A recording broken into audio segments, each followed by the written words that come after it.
Welcome to High Cheese. It's Saturday, July 15th, 2023, and welcome to my 100th episode. And I started this about a year and a half ago.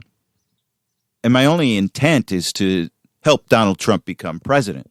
And we've been relatively successful over the past year and a half. And I want to thank all my listeners for listening.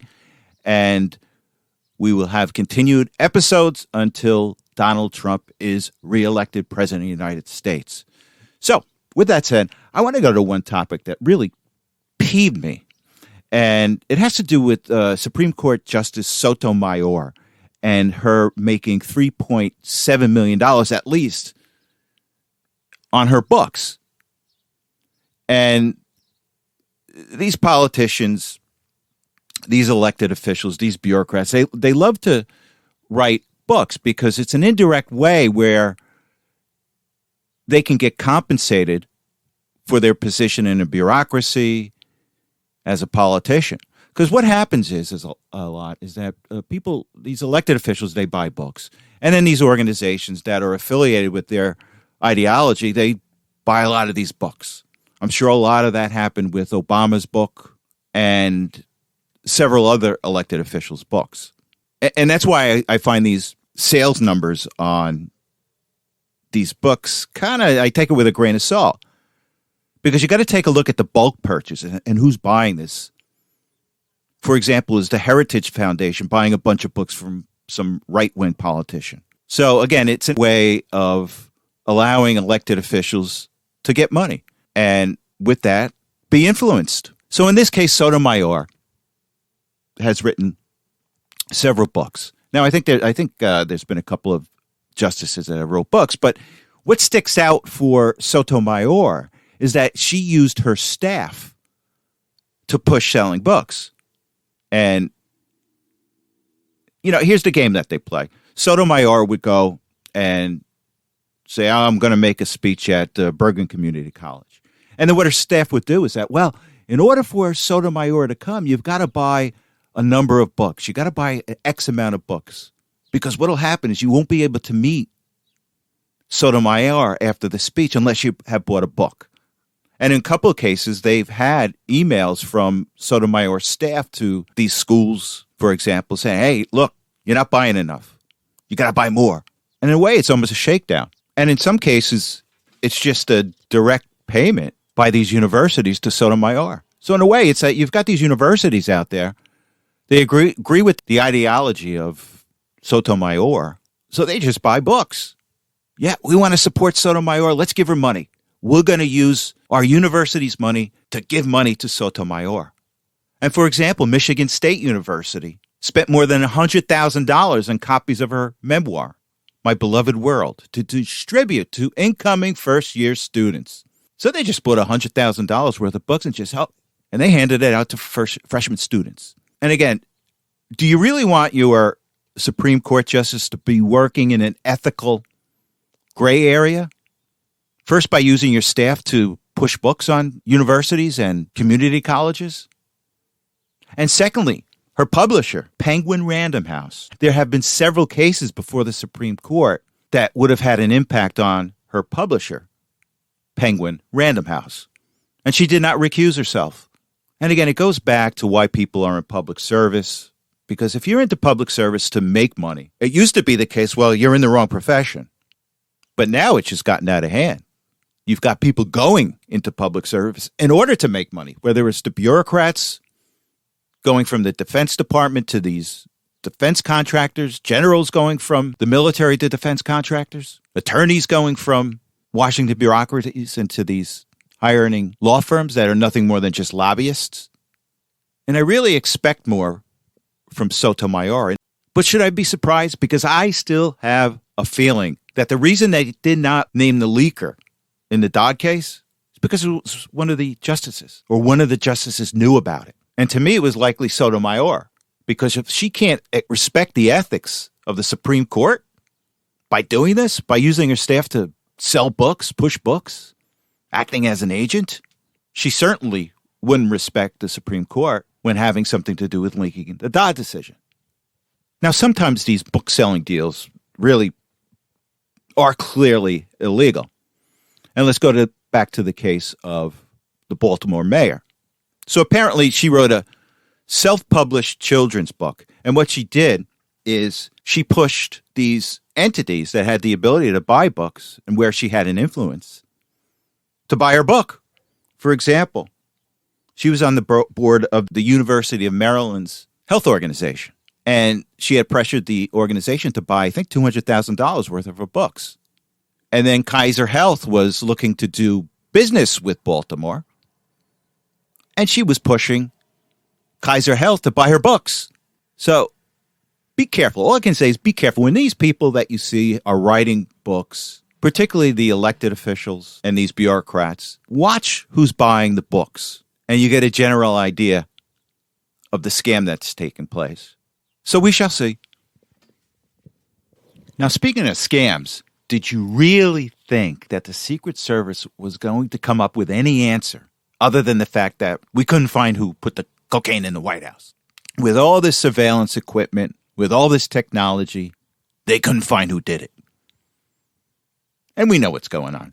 We know they're just covering up for the White House, the Biden family. And it's in your face at this point. They just come out and say, look, the heck with you, American public. The heck with you with people that don't think the same way we do. We're just going to protect these people. And we don't care what you think, because this is the power structure we're going to protect. Whether it's the Secret Service, whether it's Chris Wray, and we'll get into Chris Wray later, it's just right in your face right now. We're just not going to tell you. We know who it is. We know who put the cocaine there. We're just not going to tell you. And that's where we are right now. And to me, I think that's a good thing, because we don't need any gray area right now for the upcoming election in November 2024. They're drawing their line in the sand. They're drawing their side. And we know where the bureaucracy stands. The high C-suite level bureaucrats stand, which is no surprise. We've known that the deep state's been there for a while. But now they're just not denying it. They're just coming out. Now, we're not going to tell you. We got all this technology about finding cocaine. We got all this surveillance equipment, but we don't know. And if you believe that, yeah, we got a bridge in Brooklyn for you. But don't expect anything else. They will deny everything between now and November. Look what they did with Hunter Biden's laptop. They denied that it was real. So we shall see. So, the House passed its annual military spending bill yesterday. And a couple of things just jump out at me. One is it was bipartisan. There were several Democrats that voted for this bill. And there were a number of anti-woke amendments that also passed in the bill. Now, let me just read an article on this. And it's from the New York Post. And it says here, the House of Representatives approved $886 billion in defense spending for next fiscal year, as well as conservative Republican-backed amendments that ban U.S. military funding for diversity, equity, and inclusion programs, the teaching of critical race theory, and so-called green energy initiatives. Also included is that the military would not be reimbursing soldiers for abortions, and the military would not be paying for transgender surgery and hormone therapy for men that think they're women and women that think they're men. Now think about that. Do you really want that in your military? People with psychological disorders that you're training with guns? And think about that. Think about first of all, they have psychological disorders. And then with hormone therapy, you're furthering their psychological problems. Or you're creating new psychological problems with hormone therapy. And you're giving them the guns and training them to kill people. First of all, I don't know how effective they would be in killing people. And second of all, you don't know what the heck they're going to do because they have psychological problems. And that's a good move. And here's the funny thing about this. You know, if you ask people in the military, the woke people in the military, the transgender people, many of the women there, they don't want to do the fighting. They want all the males to do the fighting, or the real men, the one with the XY chromosomes. They don't want to do the real fighting. They want to be in the background for support. That's fair for them.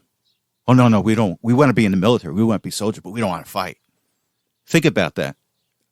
I looked at that transgender soldier that the military posted a couple of weeks ago. You really think that guy's going to be on the front line? You really think that guy wants to be on the front line? And I hearken back to Ukraine.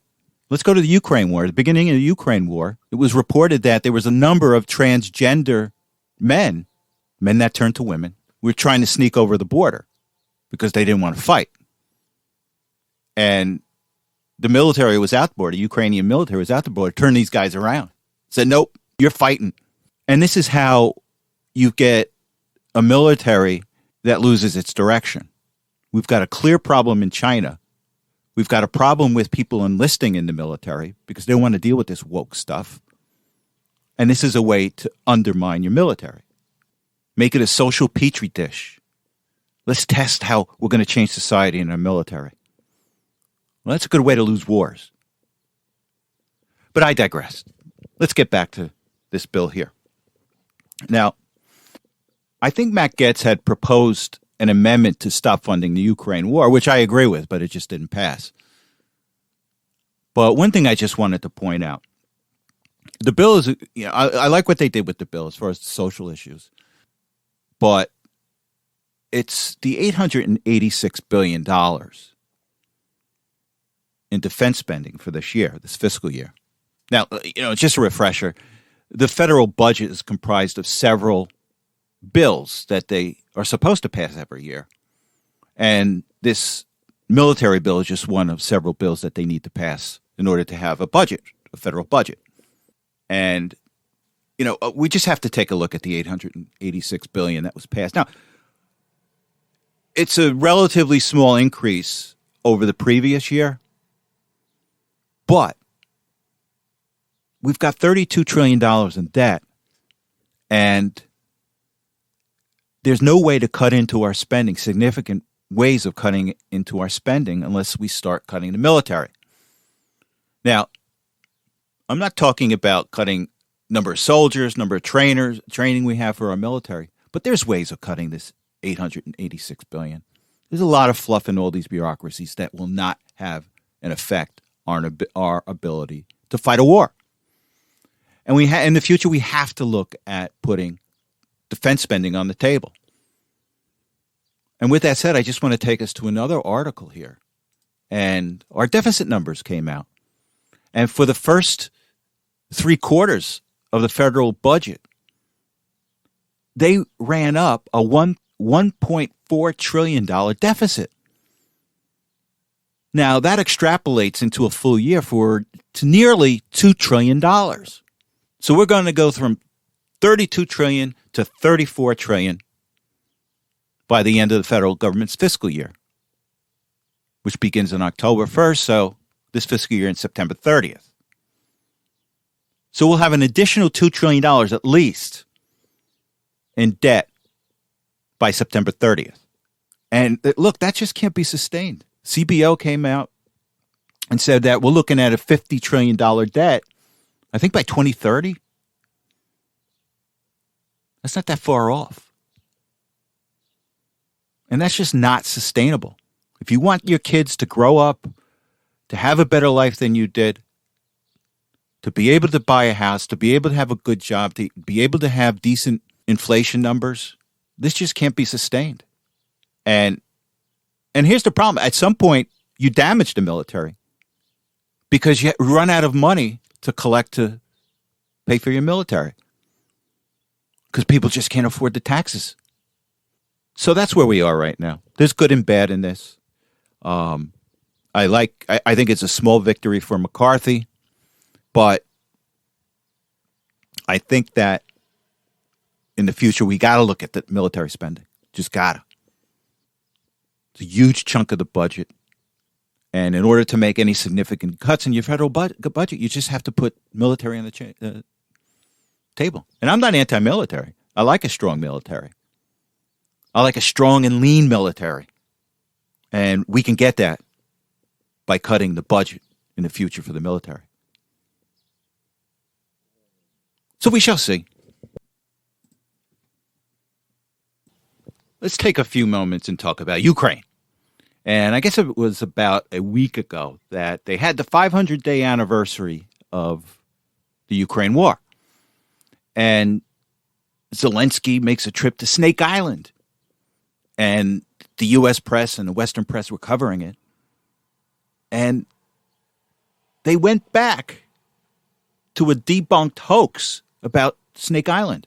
Now, I don't even remember in the beginning of the war, one of many, many fake news reports that has come out of the Western media about the Ukraine war were two things. One is the ghost of Kiev. It was this Ukrainian fighter pilot that was shooting down all these Russian MiGs. Fake. Then there was Snake Island, where the Russians had surrounded Snake Island early in the war. And they had asked the Ukrainian soldiers that were posted on Snake Island to surrender. And the Ukrainian soldiers told the Russian army to go pound sand, and they died in the process of defending the island. Fake news, didn't happen. They all surrendered. They surrendered to the Russian army.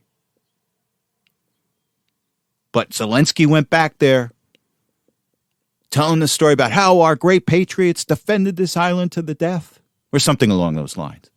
And you had the Western media covering it also. And they expect the American people not to forget that these are all debunked events. So Zelensky was at the NATO meeting earlier this week, and he had a hissy fit because NATO said they were really not interested at this point in expediting any Ukrainian NATO membership. So Zelensky's out there, that's absurd, this is terrible, this and that, this and that. So he had his hissy fit. But I don't think that changed anything regarding NATO. And the other item that came out is that the United States is going to give Ukraine cluster bombs. Cluster bombs that have been banned by, I think, 120 countries had signed an international agreement just banning the use of cluster bombs. Because what they are is essentially these bombs that explode and shoot out these small pellets that are individual bombs in their own right. And they kill indiscriminately, maim indiscriminately, and make it hard to clean up after the war. So where's the morality here? Where's the morality with the United States? You've got 120 countries that have banned it. Clearly the United States hasn't banned it, and they're giving it to Ukraine. Is that moral? And what's so ironic is how the United States responds through the media, through talking heads, are explaining the use of cluster bombs. And here's what they say. They say, well, we're going to give it to them. Cluster bombs are okay as long as they are using it to defend their own country. So it's okay to continue to kill and maim Ukrainians. They don't matter much.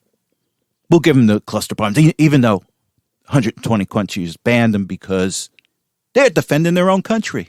So let's continue killing more Ukrainians. We've also had massive amounts of death in Ukraine, so let's continue it. Let's kill more Ukrainians. Let's give them the cluster bombs. That's moral? It's just twisted logic as far as I'm concerned. So it's okay to use cluster bombs if you're killing your own people in the process. That's just twisted logic. Last month they started the counteroffensive, and it really hasn't produced any results. Nothing's really moved in the big picture. Now you got these stories coming out from the West saying, this one general was killed. We took this one village. Well, in the big picture, it's meaningless because in many cases the Russians take them back the next day after it's reported. And it's also been reported that Ukraine has lost 26,000 soldiers in this counteroffensive. Now you got to understand is that Russia has taken about 20%, maybe a little more, maybe a little less, 20% of the country. And they've dug in. They've put massive defensive lines all along the war line. And it's been making it very difficult to have a counteroffensive. There's a manpower issue. So they've really not had any results in this counteroffensive. And it's been over a month. Some counteroffensive. So really nothing's happening there to give Ukraine any hope. And you really have to take notice to what Donald Trump says he can stop this war in 24 hours, and I believe him. There's a number of things it can do. And I think I mentioned them. But the United States continues to fund this war for whatever reason. It seems bizarre that the United States, both Republicans and Democrats and the White House, they're all supporting this continuation of killing Ukrainians in order to make Russia weaker. That's all I hear. Oh, we want to make Russia weaker. So in the process, we are killing tens of thousands, if not hundreds of thousands of Ukrainians in order to weaken Russia because they're expending artillery, they're expending tanks. Well, it's not going to take long for Russia to rebuild or rebuild anything or replenish anything that they're expending right now. And you got to take a look at yourself here. We're running out of ammunition to give Ukraine to fight Russia. Well, what kind of position does that put us in? Well, we've got China threatening Taiwan in our back door where we really have interest. It just doesn't make sense, this position with Ukraine. And with that said, I want to go to a clip. Tucker Carlson had interviewed several presidential candidates at the Blaze Summit. Happened this week. I don't know if it was Thursday or Friday or both. And one of the interviews was Mike Pence. And I just want to play this clip about Mike Pence. And this is essentially what the U.S. position is right now regarding Ukraine. And the U.S. position, including Mike Pence, is that we don't care about the United States. We care about Ukraine. And I am not kidding you when I say this. Let's go to this clip, and then we'll come back and discuss. I heard again 2 weeks ago in Ukraine, they still don't have them. We've been telling them we'll train their F-16 pilots, but now they're saying maybe January we'll let somebody transfer some jets. I'm sorry, Mr. Vice President, have you, I know you're running for president. You are distressed that the Ukrainians don't have enough American tanks. Every city in the United States has become much worse over the past 3 years. Yeah. Drive around. There's not one city that's gotten better in the United States. And it's visible. Our economy has degraded. The suicide rate has jumped. Public filth and disorder and crime have exponentially increased. And yet, your concern is that the Ukrainians, a country most people can't find on a map, who've received tens of billions of U.S. tax dollars, don't have enough tanks. I think it's a fair question to ask, where's the concern for the United States in that? Well, it's not my concern. And I think Pence should just get out of the race. After this comment, a couple of other comments that he made to Tucker during the interview, he should just get out of the race. It's been reporting he only has $1.2 million in his coffers. But this is the mentality. This is the warped mentality of what we have right now. We've got a structure in place right now between a majority of Republicans and Democrats and the White House. Oh, the heck with the United States. We got to protect the Ukrainian border, not our border. And I think history is going to look back and take a look at these American politicians and say, what the heck were they thinking about? Particularly if we have World War III out there. But Mike Pence, the so-called Christian that cares about everybody but the American people. And the longer I listen to him, the longer I just think, well, maybe he's just a phony Christian. Maybe he's just all talk. Because I don't see any courage in him. I never saw any courage in him, particularly on J6. But anyway, this is where we are. So, Chris Wray, he testified this week before the House Weaponization Committee. And here's why the deep state likes him. Because he's got a nice haircut, has a nice suit. He doesn't get ruffled. But what he does have is his ability to mislead, in some cases lie, and to conduct himself in a way which results in willful ignorance on subjects. And he's not a leader. And he should resign because he's the spearhead of the FBI where people have lost confidence. He's just not a leader. He's letting his politicized staff run amok. He does not know what's going on, where he should know, and that's willful ignorance. And he seems to be only interested in keeping his job and keeping the powers that be happy. Remember what he said several months ago. I think it was an interview with, I forgot who it was. He said, I don't have to answer to the public. I got to answer my people. His people are the Washington insiders. And one of the things I just wanted to bring up, this is a Matt Getz moment with Wray. So Getz asks him about whether the FBI targeted parents at Board of Education meetings. And this is his answer. I will say to you the same thing that I said to all 56 of our field offices as soon as I read the memo, which is that the FBI is not in the business of investigating or policing speech at school board meetings or anywhere else for that matter, and we're not going to start now. But wait, there was an FBI whistleblower hearing about a month ago, and the whistleblower totally contradicts what Wray just said. So let's go to this clip from the whistleblower hearing about a month ago, and then we'll come back and discuss. Mr. Friend, you ever been to a school board meeting? Yes, I have. FBI ever sent you to the parking lot of a school board meeting? Yes, they have. And in the parking lot of a school board meeting where the FBI sent you, you were taking down information regarding people's license plates. That's correct. Now, it wasn't the first time you'd been to a school board meeting, was it? No, I went on my own as a private citizen. As a parent? Yes. And so there you were. It must have been quite an interesting perspective. There you were taking down the information of people, parents attending school board meetings on behest of the FBI. And you had been one of those parents at a school board meeting. How did that feel? Well, after I attended privately, my colleagues teased me that they were probably going to start investigating me. So here we have Wray's comments being contradicted by his own staff, a whistleblower.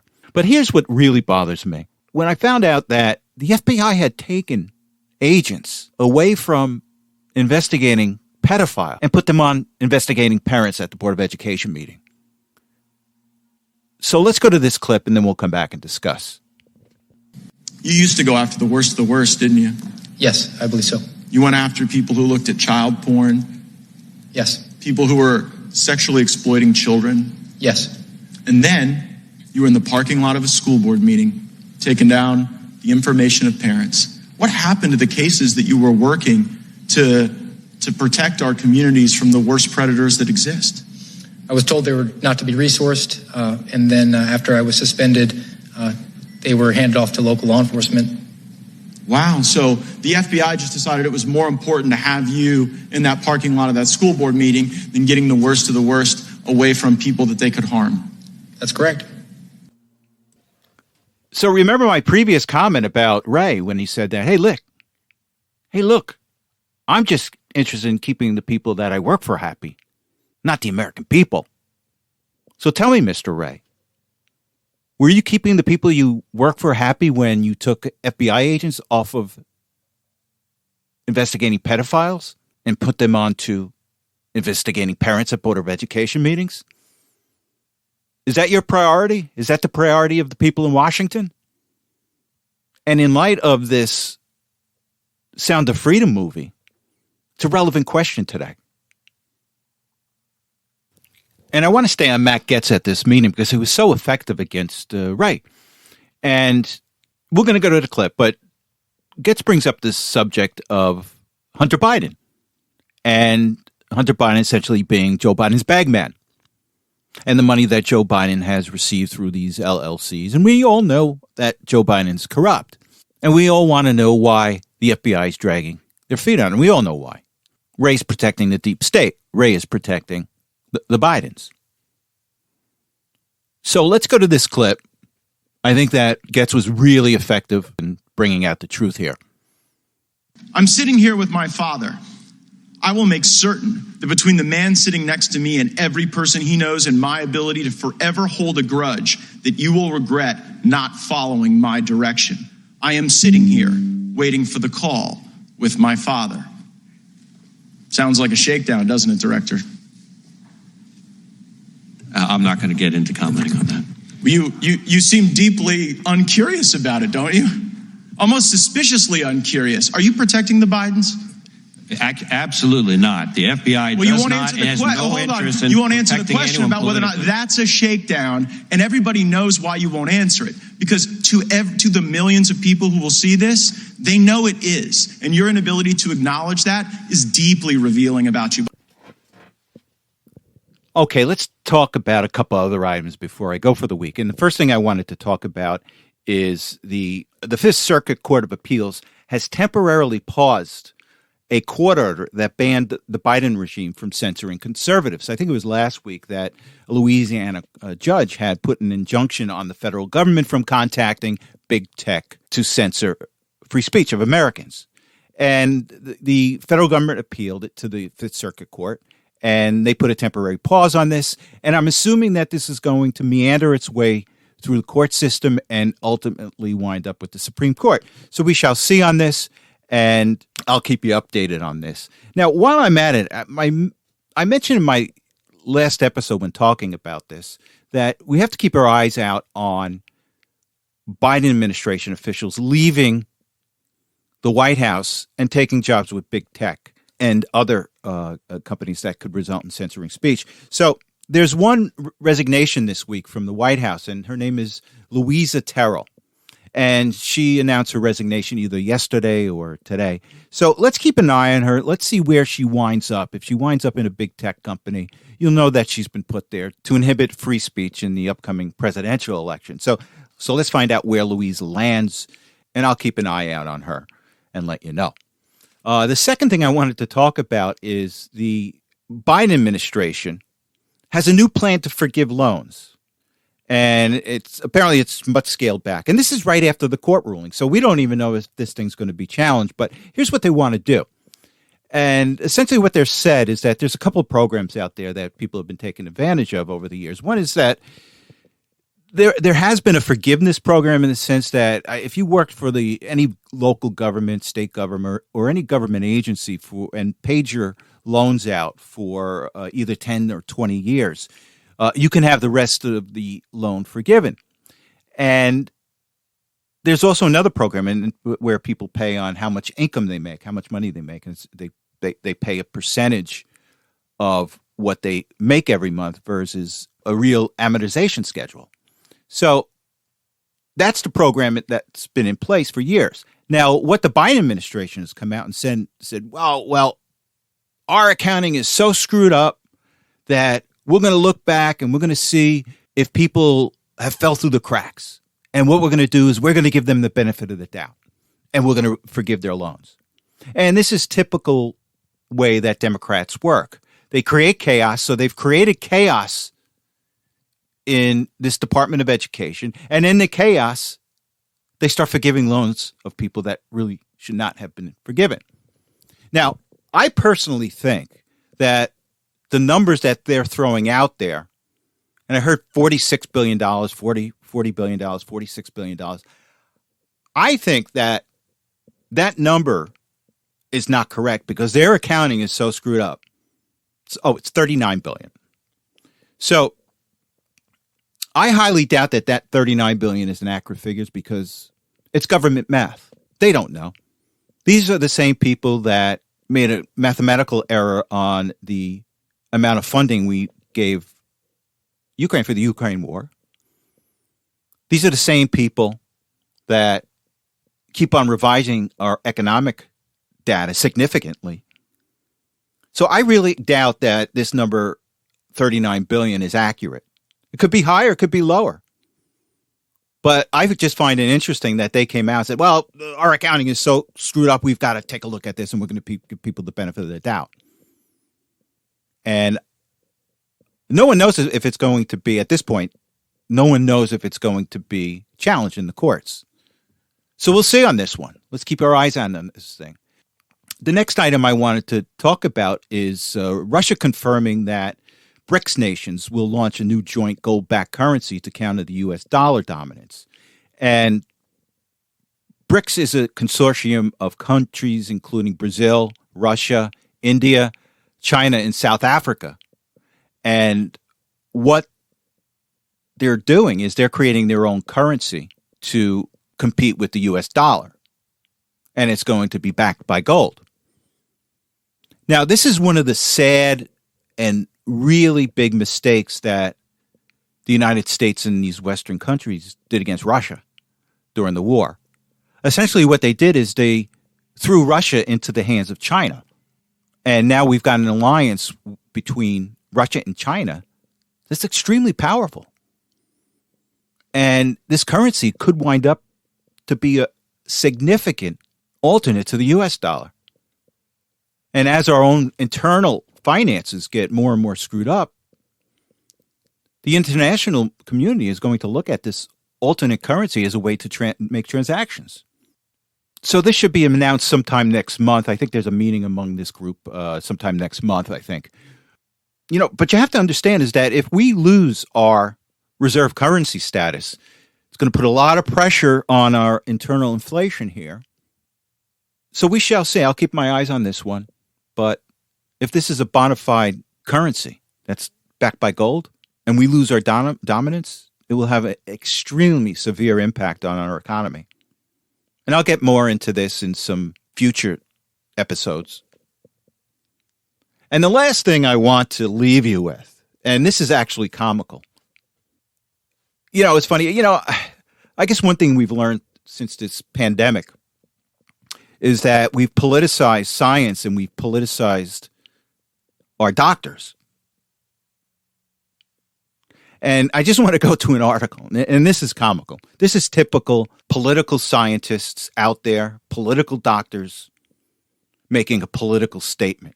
Not based in science, but based on hybrid science. And the article says, which president is healthier? Data shows that Biden will likely outlive Trump. And this is actually comical. And it says here, available medical information suggests that the two men are more similar health-wise than different. A recent report published in 2020 by the International Council on Active Aging found that while both Biden and Trump have a higher than average probability of surviving another term in office, Biden's probability is 95% versus Trump's at 90%. The report attributes this to Biden's nearly perfect health profile for a man his age. And they go on to talk about, although Biden had a stroke, he had his brain operation, Trump plays golf. And there's a lot of health agencies out there that say, playing golf doesn't help you. And this is absolutely absurd. Again, did I say anything about our science being politicized? Our doctors being politicized? Don't believe your eyes. Believe what I tell you. So we've got a vibrant Donald Trump who's everywhere, playing golf, very active for a man his age. We've got essentially, and I hate to say it, a brain-dead president that meanders along, that lays out on the beach like a baby seal, and he's supposed to be in better shape than Donald Trump? Man with a CPAP? Man with strokes? Man with brain surgery? Man that mumbles through press conferences? He's going to outlive Donald Trump? And this is a serious article. And this is the state of our science today. This is the state of our doctors today.